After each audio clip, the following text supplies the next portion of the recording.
Hi friends. তো চলো আজকে আর একটা রান্না করি। কি রান্না করবো? আজ বড় বাজার নিয়ে চলে এসছে, দেখো চলে এসছে আমার।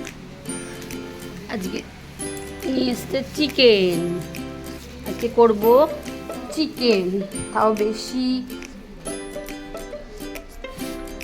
স্পাইসি করবো না, পাতলা ঝোল করবো চিকেনের, কারণ এই গরমে চিকেন। তো আজকে সিম্পল একটু চিকেন করবো, চিকেনের ঝোল। আমি কীভাবে চিকেন রান্না করব সেটা দেখো, দেখলেই বুঝবে। আর তোমরাও কেমনভাবে রান্না করো সেটাও আমাকে বলবে, ঠিক আছে? দেখতে থাকো।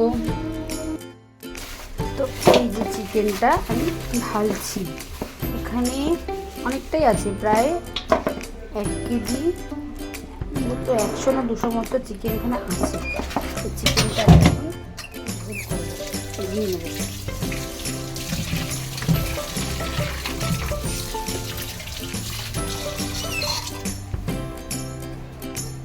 এই যে মশলার কী কী লাগবে সব একসঙ্গেই আমি মিক্স করব। আমি অত আলাদা আলাদা করতে পারি না, বা আমি এইভাবেই করি।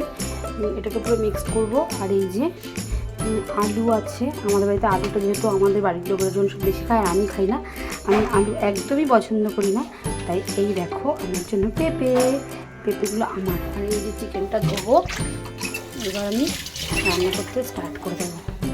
মশলাগুলো সব একসঙ্গে মিক্সারে গ্রাইন্ড করব। আমি কড়াইটা বসাবো, যেহেতু 1 কেজির ওপরে মাংস, আমাকে বড় কড়াইটাই বসাতে হবে। বড় কড়াইটাই আমি বসাচ্ছি, বসিয়ে দিলাম বড় কড়াইটা। আর যেটা আমি না সাদা তেলে খাই, আমি সাদা তেলে রান্না করি। কে কে আমার মতো সাদা তেলে বাবা পড়ে যাচ্ছিল রান্না করো বলবে, প্লিজ বলবে। কড়াইতে প্রথমে তেল দিয়ে দিলাম।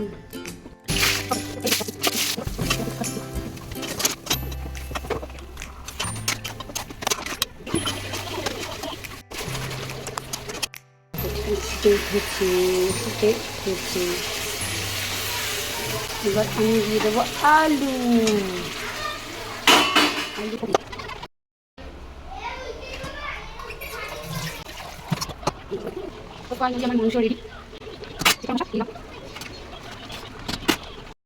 কমপ্লিট। এবার আমি দেখো, ভালো লাগলে লাইক কমেন্ট শেয়ার করবে। টাটা।